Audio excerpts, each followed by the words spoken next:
Hello বন্ধুরা, welcome to your classroom. তোমাদের YouTube channel your ক্লাসরুমে তোমাকে স্বাগত জানাই। আজ আমরা নবম শ্রেণী অর্থাৎ ক্লাস 9-এর অঙ্কের মডেল অ্যাক্টিভিটি টাস্ক করব পার্ট 1। তো যদি ভিডিওটা তোমার ভালো লাগে তাহলে একটা লাইক করবে এবং কমেন্ট করে জানাবে তোমাদের কোন ভিডিও চাই, এবং শেয়ার করবে, বন্ধুদেরকে প্রচুর শেয়ার করবে যাতে তারা উপকৃত হয়। তার সাথে সাথে সাবস্ক্রাইব করে রাখবে আমাদের চ্যানেল ইয়োর ক্লাসরুমকে, এবং পাশে থাকা যে বেল আইকনকে অন করে অল নোটিফিকেশন অন করে দেবে। তাহলে কি আমরা যখন আমাদের চ্যানেলে ভিডিও আপলোড করব তখন তুমি সবার প্রথম নোটিফিকেশন পেয়ে যাবে। তো চলো অঙ্কের দিকে চলি। তো দেখো এক দাগে কি বলেছে, এক দাগ বলেছে x/2 প্লাস y/3। তোমাদের এখানে একটু ভুল আছে, ওয়াইটা নেই, এখানে অন্য একটা সংখ্যা আছে। তাহলে x/2 প্লাস y/3 = 1। সমীকরণটির লেখচিত্র মূলবিন্দু থেকে x অক্ষকে কত একক দূরত্বে এবং y অক্ষকে কত একক দূরত্বে ছেদ করেছে তা লেখো। তো দেখো অ্যান্সারটা কি আছে। দেখো আমাদের সমীকরণটা ছিল x/2 প্লাস y/3 = 1। তো আমরা লিখে নেব সমীকরণটা কি, x/2 প্লাস y/3 = 1। তাহলে এখান থেকে আমরা কি করতে পারি, দেখো x/2 এই যে 1টা এটাকে এই সাইডে আনলাম, আনলে কি হচ্ছে, এই টা এখানে দিয়ে দিলাম, দিলে এই y/3টা প্লাস y/3টা এই সাইডে হয়ে যাবে মাইনাস y/3। ঠিক আছে, তো তারপর লিখবো, দেখো বা এই x/2 লিখে দিলাম, দিয়ে কি করব, এটা লসাগু করব। তাহলে কি মনে করে নিচে 1 আছে, তাহলে 1 আর 3 লসাগু 3 হয়ে যাবে। তাহলে কি হবে, এই 3 দিয়ে 1 এর সঙ্গে নিচে যে 1টা আছে তার সঙ্গে ভাগ হবে, ভাগ হলে 3 ভাগ 1 সমান 3 × 3। আর এই 3কে দিয়ে এই উপরে যে একটা আছে, উপরে মনে করে এখানে একটা 1 আছে, তো এই উপরের একটা হচ্ছে গুণ হবে, তাহলে 3 × 3 হয়ে গেল, আর মাইনাস বসে গেল। আর এইটাকে দিয়ে এইটা ভাগ হবে, এটাকে এটা দিয়ে ভাগ হলে 3 ভাগ 3 = 1, আর 1 এর সঙ্গে y গুণ করলে y হয়ে যাবে। তাহলে দেখো পরের লাইনে কি হচ্ছে, বা এই x এর মান বার করব, কারণ আমাদের বার করতে বলেছিল কি হচ্ছে আমরা x বার করব, বার করলে হচ্ছে সেখান থেকে আমরা দেখো এই x y এর মান বার করব। ঠিক আছে, তাহলে x বার করলে y এর মান বার করতে পারবো। তাহলে দেখো এই x = কি করব, এটা বজ্রগুণন করে দেব। বজ্রগুণন করলে হচ্ছে কি 3 গুণ 2 = 6, আর এই মাইনাস বসে গেল, আর 2 গুণ y = 2y। ঠিক আছে, তাহলে দেখো এখান থেকে x এবং y এর স্থানাঙ্কের মান আমরা পেয়ে যাব। কি করে, এই দেখো যদি y = 0 হয় তাহলে x এর মান 2 হয়ে যায়। দেখো আমি তোমাকে করে দিচ্ছি এখানে। দেখো মনে করো এখানে x = কি আছে, এখানে x = আছে 6 - 2। তো এই y এর জায়গায় আমি শূন্য বসিয়েছি, তো y এর জায়গায় আমি বসিয়ে দেবো এই 2y এর জায়গায় শূন্য বসিয়ে দিলে দেখো কি হচ্ছে, বাই 3 আছে, এটা বসিয়ে দিলাম, দিলে কি হচ্ছে দেখো এখানে সমান সমান দিয়ে 6 মাইনাস এই শূন্যর সঙ্গে 2 গুণ = 0/3 সমান, তাহলে কি হয়ে গেল, এটা 6 - 0 = 6 হয়ে যাবে, আর এখানে 3 হয়ে যাবে, তাহলে 3 × 2 = 6। ঠিক আছে, তাহলে এখানে x এর মান কি বেরোলো 2। যখন এই y হয়ে যাবে কত, 0, তাহলে তখন x হয়ে যাবে 2। ঠিক আছে, এবার দেখো ঠিক এরকম ভাবে তোমরা এই দুটো বার করে নেবে, দেখবে এরকম এই y এর জায়গায় এই মান 3 দেবে এবং y এর জায়গায় 6 দিলে, দেখো 3 দিলে x এর মান কি বেরোবে 0, এবং 6 দিলে x এর মান -2 বেরোবে। ঠিক আছে, তো দেখো এটা হয়ে যাবে 2 0 আর 3 0 3 আর -2 6। ঠিক আছে, তো দেখো এখানে x অক্ষকে 2 একক দূরে ছেদ করেছে এবং y অক্ষকে 3 একক দূরে ছেদ করেছে। কি করে করেছে আমরা দেখবো, এবার আমরা গ্রাফিক করব। দেখো গ্রাফিক করলে দেখো ঠিক এরকমই হবে।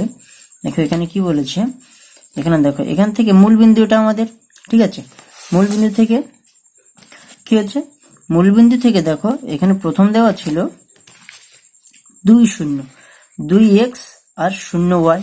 তাহলে 2x হলে কি হচ্ছে, এই 2x অক্ষর এটা, তাহলে এখান থেকে দুটো 2 দূরে যাবে, দুটো বিন্দু, এই এক বিন্দু 2 বিন্দু। ঠিক আছে, আর তারপরে কি ছিল দেখো 0 3, তাহলে এটা x আর এটা y, তাহলে 0 3 0 হচ্ছে x, আর 3 হয়ে যাবে y এর দিকে যাবে, y বরাবর, তাহলে এটা y বরাবর, এই 1 2 3 এই বিন্দুটা হয়ে গেল। আর তারপর কি আছে দেখো -2 6, তাহলে আমরা জানি কি -2 = এই x, এই -2টা x এর মধ্যে আছে, আর 6টা কি y এর মধ্যে আছে। তাহলে কি হয়ে গেল, এটা এখানে দেখো এই -2 1 2 এদিকে -x এর দিকে, আর 6 কোন দিকে যাবে, 1 2 3 4 5 6 এই বিন্দুটা। তাহলে দেখো এটা যদি সমান করে দিই, এরকম জুড়ে দিই আমরা, তাহলে একটা এই এক্স এবং ওয়াই বিন্দুকে ছেদ করছে, তাই তো? আমাদের এটাই বলেছিল যে হচ্ছে দূরত্ব ছেদ করছে। কত দূরত্ব ছেদ করছে তা লিখি। তো দেখো এখানে আমরা লিখেছি যে এক্স অক্ষকে 2 একক দূরে, এই যে এক্স অক্ষ তার এই 2 একক দূরে, এবং কি ওয়াই অক্ষকে 3 একক দূরে, ওয়াই অক্ষকে 3 একক দূরে। এই যে ওয়াইটা ওয়াই অক্ষকে 1 2 3 একক দূরে ছেদ করেছে। তো এইটা হয়ে গেল তোমাদের এক দাগের উত্তর। এবার দেখো 2 দাগে কি বলেছে। দেখো 2 দাগে বলেছে a power x equals to a power y হলে এক্স ইকুয়ালস টু ওয়াই হবে, এবং এর জন্য এ এক্স ওয়াই কি ধরনের সংখ্যা হবে তার শর্তগুলি লেখো। তাহলে শর্তগুলো দেখে নাও একটু। অ্যান্সার শর্তগুলি হলো 1 এ এক্স ওয়াই বাস্তব সংখ্যা হবে, 2 এ নট ইকুয়ালস টু 0 মানে এ 0 হবে না, কি হবে 1 আর -1, ঠিক আছে। আর 3 দেখো এক্স ওয়াই মূলদ সংখ্যা হবে, ঠিক আছে। এবার 3 দাগটা দেখে নাও। 3 দাগে বলেছে দেখো এক্স অক্ষ এবং ওয়াই অক্ষের উপর একটি করে বিন্দুর স্থানাঙ্ক লেখো যে বিন্দু দুটি মূল বিন্দু থেকে সমদূরবর্তী, মানে মূল বিন্দু থেকে সমান দূরে হবে।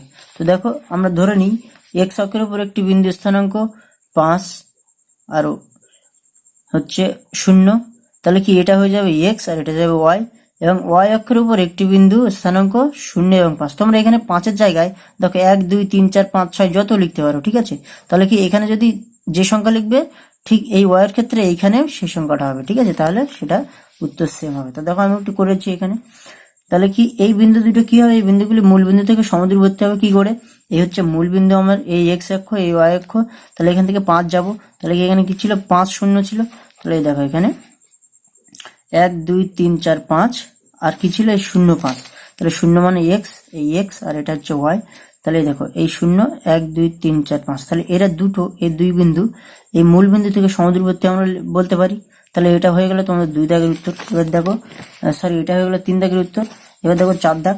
4 দাগে কি বলেছে 3x - 2y = 5 সমীকরণটির y কে x এর আকারে প্রকাশ করে x = 5 হলে y এর মান নির্ণয় করো। তাহলে y এর মান চেয়েছে, তাহলে সমীকরণটা কি 3x - 2y = 5। তাহলে অ্যানসারটা লিখবো আমরা 3x - 2y = 5 বা 3x মাইনাস এই 5টাকে এই সাইডে আনলাম, ঠিক আছে। এখানে +5 ছিল, এখানে -5 আনলাম, ইকুয়ালস টু এই -2y এই সাইডে গেলে এই সমান সমান এই সাইডে গেলে প্লাস হয়ে যাবে, তো +2y হয়ে গেল এখানে। তো দেখো এখানে এবার 2y কে এখানে আনবো, কারণ কি আমাদের এখানে y এর মান নির্ণয় করতে বলেছে। তো y এর মান, তাহলে y-টাকে এই সাইডে আনবো, এই 2y কে এখানে নিয়ে চলে এলাম, এই কাজটা দিয়ে দিলাম, দিলে এইটাকে এই সাইডে নিয়ে গেলাম 3x - 5 এরকম তো লিখতে পারি আমরা, মানে একটা সাইড চেঞ্জ করে লিখলাম।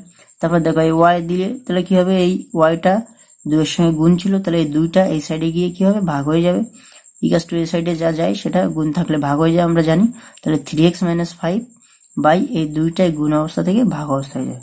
এখানে দেখো x = 5 বলেছিল, একটা কন্ডিশন দিয়েছিল কি x = 5 হলে, তাহলে এখানে যদি x = 5 হয়, ঠিক আছে, তাহলে y এর মান কি হয়েছিল এখানে 3x/5, তাহলে x এর জায়গায় আমরা 5টা বসিয়ে দেবো। তাহলে y = 2, দেখো এই 3 × x এই 3 × 5 মাইনাস এই 5 ছিল, তো মাইনাস এই 5 হয়ে গেল, ঠিক আছে। তাহলে কি হবে y = এই 3 5 15 মাইনাস এই 5 হয়ে গেল, তাহলে কি 15 থেকে 5 গেলে 10 থাকে, তাহলে y = 10/2 সমান কাটাকুটি করলে 5 × 10, তাহলে y = 5, এটা হয়ে যাবে অ্যান্সার। এবার দেখো 5 দাগেরটা কি বলেছে। 5 দাগে বলেছে দুটি মূলদ সংখ্যা লিখে সংখ্যা দুটির মধ্যে সংখ্যা রেখা আছে, একটি অমূলদ সংখ্যা লেখো। এখানে কিন্তু অমূলদ সংখ্যা চেয়েছে, এখানে মূলদ সংখ্যা চাইনি। তোমাদের বইয়ে দেখবে 4 দাগে আছে 1.1 কোষে দেখি যে দুটি মূলদ সংখ্যা লিখে দুটি মূলদ সংখ্যা দেওয়া আছে, তার মধ্যে মূলদ সংখ্যা বার করতে বলেছে, কিন্তু এখানে বলেছে কিন্তু যে দুটি মূলদ সংখ্যা লিখে সংখ্যা দুটির মধ্যে সংখ্যা রেখায় আছে এমন একটি অমূলদ সংখ্যা লেখো। তো দেখো দুটি মূলদ সংখ্যা মনে করো 3 ও 4, আমরা জানি সকল পূর্ণ সংখ্যা মূলদ সংখ্যা, তো 3 4 একটা পূর্ণ সংখ্যা, ঠিক আছে, 3 ও পূর্ণ সংখ্যা 4 ও পূর্ণ সংখ্যা, দুটি মূলদ সংখ্যা লিখলাম। এবার আমরা জানি এবার মনে করো এই 3 আর 4 কে a আর b ধরে নিলাম, কনসিডার করে নিলাম আমরা। তো a ও b দুটি ধনাত্মক মূলদ সংখ্যা হয় এবং a b পূর্ণবর্গ না হয়, যদি এটা না হয়, ঠিক আছে, তাহলে কি হবে, তাহলে a ও b এর মধ্যে একটি অমূলদ সংখ্যা হলো রুট ওভার এ ইন্টু বিতে দেখো এই দেখো এবার এ ইন্টু বি দেখো এখানে যদি আমি ধরি যে দুটোই 4 তাহলে 4 4 ধরলে 16 হয়ে যাবে। দুটো যদি পূর্ণবর্গ না হয় তাহলে পূর্ণবর্গ হয়ে গেলে কি এই কন্ডিশনটা থাকবে না, তাহলে দেখো এক্ষেত্রে পূর্ণবর্গ নিলে হবে না। দেখো এটা 3 আর 4 এটা গুণ করলে পূর্ণবর্গ হবে না, 3 4 12 হবে। তো দেখো এখানে তাহলে এই ক্ষেত্রে হয়ে যাবে দেখো root over A B A into B. এক্ষেত্রে 3 ও 4 এর মধ্যে একটি অম্লাদ সংখ্যা হলো রুট ওভার এ বি সমান রুট ওভার এ সমান 3 ধরেছিলাম এখানে, আর বি সমান কি ধরেছিলাম 4 ধরেছিলাম। তাহলে দেখো এখানে হয়ে গেল রুট ওভার এ বি সমান এ ইন্টু বি 3 গুণ 4 সমান রুট ওভার 12, এটা হয়ে যাবে অ্যান্সার। এবার দেখো 6 অঙ্কটা বলেছে যুক্তি দিয়ে প্রমাণ করো যে কোনো সমান্তরিকের নাম্বার 1 প্রতিটি কর্ণ সমান্তরিকের দুটি সর্বসম ত্রিভুজে বিভক্ত করে। নাম্বার 2 বিপরীত বাহুগুলির দৈর্ঘ্য সমান। নাম্বার 3 বিপরীত কোণগুলির মান সমান। তো দেখো এই অ্যান্সারটা তোমাদের বইয়ের পেজ নম্বরে 75 নম্বর পেজে আছে আর উপপাদ্য নম্বর 14। দেখো আমি বইটা নিয়ে তোমায় দেখিয়ে দিচ্ছি, প্রত্যেকটা কিন্তু বলেছে। দেখো এখানে কন্ডিশন কি ছিল, এখানে বলেছে প্রতিটি কর্ণ সমান্তরিকের এই দেখো একদম প্রতিটি কর্ণ সমান্তরিকের দুটি সর্বসম ত্রিভুজে বিভক্ত করে। এই দেখো প্রতিটি কর্ণ সমান্তরিকের দুটি সর্বসম ত্রিভুজে বিভক্ত করে। নাম্বার 2 কি ছিল, বিপরীত বাহুগুলির দৈর্ঘ্য সমান, বিপরীত বাহুগুলির দৈর্ঘ্য সমান। নাম্বার 3 বিপরীত কোণগুলির মান সমান। দেখো বিপরীত কোণগুলির মান সমান। তো তোমরা যদি এই উপপাদ্যটা 14 নম্বর উপপাদ্যটা লিখে দাও তাহলে কিন্তু হয়ে যাবে। তো এখানে আমাদের মডেল 1 পার্ট 1 মডেল অ্যাক্টিভিটি টাস্কের ক্লাস 9 এর গণিতের হয়ে গেল। ওকে, তো বন্ধুরা ভিডিওটা যদি ভালো লাগে তাহলে একটা লাইক করো আর কমেন্ট করো যে তোমাদের কীরকম ভিডিও চাই, আর শেয়ার করে দাও বন্ধুদের কাছে প্রচুর পরিমাণ যাতে তারাও উপকৃত হয়, এবং সাবস্ক্রাইব করে দাও এবং পাশে থাকা বেল আইকনটা অন করে অল নোটিফিকেশন অন করে দাও। তাহলে কি আমরা ভিডিও আপলোড করলে তোমরা প্রথমেই নোটিফিকেশন পেয়ে যাবে। তো দেখা হচ্ছে পরের ভিডিওতে, সুস্থ থেকো, ভালো থাকো।